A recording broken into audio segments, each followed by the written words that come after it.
Nesse segundo vídeo, a gente vai falar sobre um momento bastante importante, que é o segundo momento central da variável aleatória.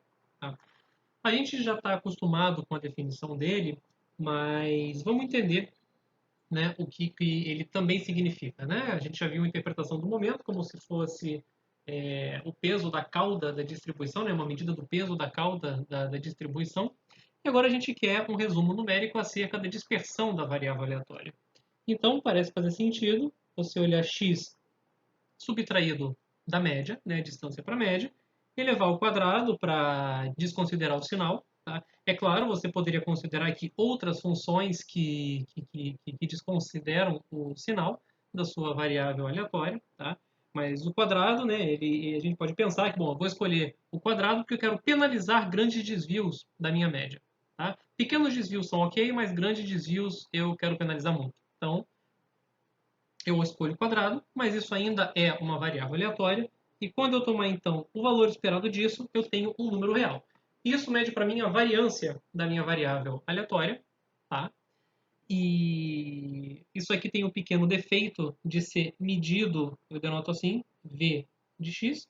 Isso tem um pequeno defeito em ser medido em unidades ao quadrado. Então, se você tem x, digamos, medido em dólares, se você estiver falando de algum investimento, a variância de x é medida, então, em dólares ao quadrado, uma quantidade que não faz muito sentido. E aí a gente, para resolver essa situação, define o desvio padrão de x, que é a raiz quadrada da variância de x, que não tem esse problema. Tá? Nesse cenário aqui ainda, o desvio padrão também é medido em dólares e você tem uma medida de dispersão interessante da sua variável aleatória. Tá? E, bom, aqui fica um pouco claro como que a lei do estatístico preguiçoso é útil para a gente, né? Se a gente não tivesse a lei do estatístico preguiçoso, você tem que encontrar a distribuição de x menos μ ao quadrado toda vez que você quisesse calcular uma variância. Isso pode ser um pouco chato de você fazer. Mas, como você não precisa, né, a gente consegue calcular a variância de uma forma muito mais simples. Tá? E esse teorema que está aí abaixo, ele simplifica ainda mais o cálculo das variâncias em alguns cenários. A gente tem algumas identidades para o cálculo das variâncias e algumas propriedades interessantes. Então, eu vou considerar uma variável aleatória que tenha média e variância finitos e vou provar esses quatro resultados. Vou começar primeiro pelo segundo, a variância de quem é AX, não, perdão, eu vou calcular quem que é a variância de x e encontrar uma fórmula alternativa para isso. Então, a única coisa que eu posso usar é a definição. Definição, valor esperado de x menos μ ao quadrado. Bom, a única coisa que eu posso fazer nessa altura é abrir esse quadrado. Então, isso vai ficar x quadrado menos 2μx mais μ ao quadrado. Utilizando a propriedade de linearidade, isso vai dar o valor esperado de x quadrado menos 2μ, valor esperado de x, mais μ quadrado. Então, isso vai dar valor esperado de x menos 2μ quadrado mais μ quadrado. Tá? E isso daqui vai dar valor esperado de x quadrado menos valor esperado de x com o quadrado lá de fora. Tá? E aí, repara uma observação que eu vou fazer, né? A gente sabe que a variância é uma quantidade maior que ou igual a zero. Isso aqui, então, já dá para a gente um caso particular da desigualdade de Jansen, né? O valor esperado de x quadrado é maior ou igual que o quadrado do valor esperado de x, lembrando que quadrado é uma função convexa, ok?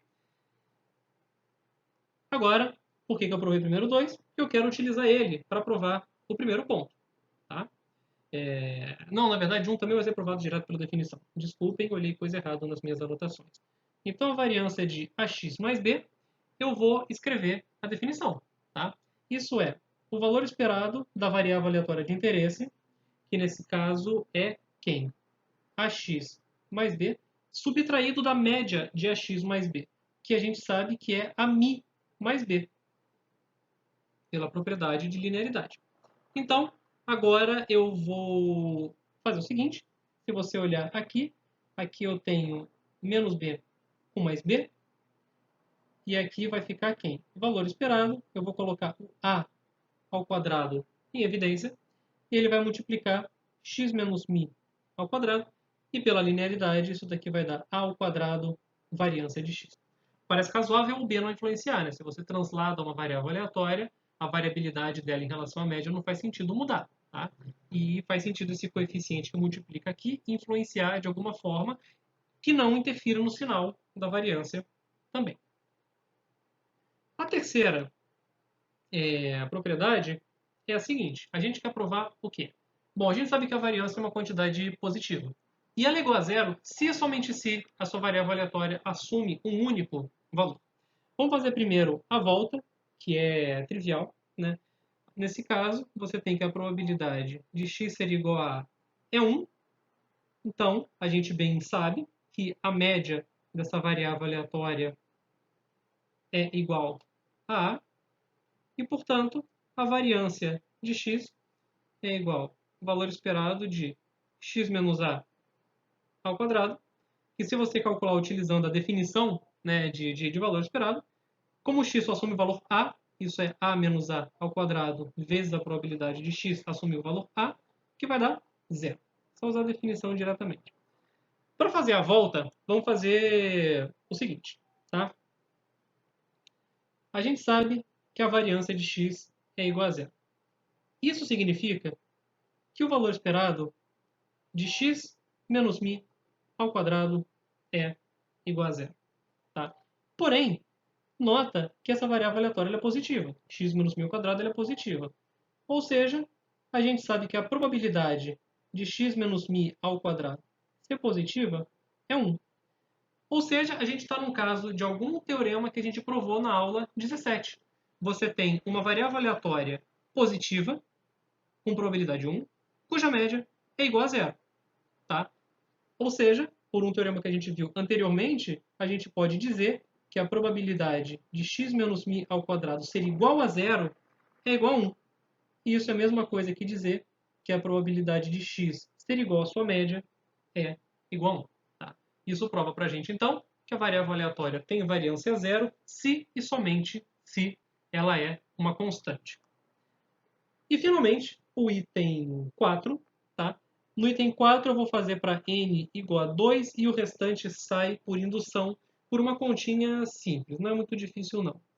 Né? A gente vai provar que a variância de soma independente de variáveis aleatórias é a soma das variâncias. Ao contrário da esperança, aqui a independência importa. Você precisa da independência para concluir esse resultado.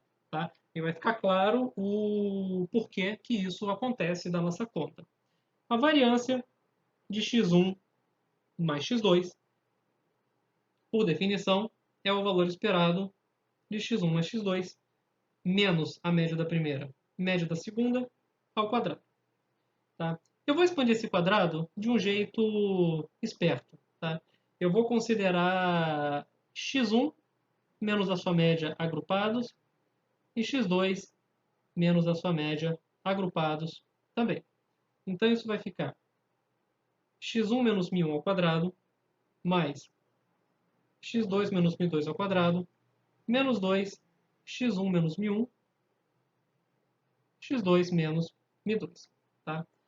Quando você utilizar a linearidade do valor esperado, aqui o primeiro termo vai dar a variância de x1, o segundo termo vai dar a variância de x2, e aqui o último termo você vai ter quem? Menos duas vezes o valor esperado de x1 menos μ1, o valor esperado de x2 menos μ2, justamente por conta da independência. Tá? E cada um desses dois valores esperados aqui é igual a zero. Tá? Então, isso aqui vai te dar a variância de x1 mais a variância de x2. Tá? Perdão, aqui não é um sinal de menos, aqui é um sinal de mais, eu errei. Mas ter igual a zero não influenciou tanto assim no resultado final. Tá? A gente vai ver em vídeos futuros o que acontece quando a gente calcula a variância de uma soma que não é independente. Tá? E, novamente, coisas que a gente já sabia, mas é bom relembrar, variâncias de distribuições conhecidas. Tá? Eu não vou provar nenhuma delas aqui, a gente vai rever todas elas quando a gente falar de função geradora de momentos. No caso da Bernoulli, sai direto da definição, a binomial é uma conta chata, a Poisson é uma conta análoga que a gente fez para calcular a média, a geométrica, idem, a exponencial é uma integral por partes, a uniforme é uma integral também, e a normal é uma integral por partes. Essas contas são triviais de serem feitas, mas é chato de fazer. Então a gente vai deixar para fazer isso sempre que a gente estiver falando da função geradora de momentos, que é menos chato fazer essas contas.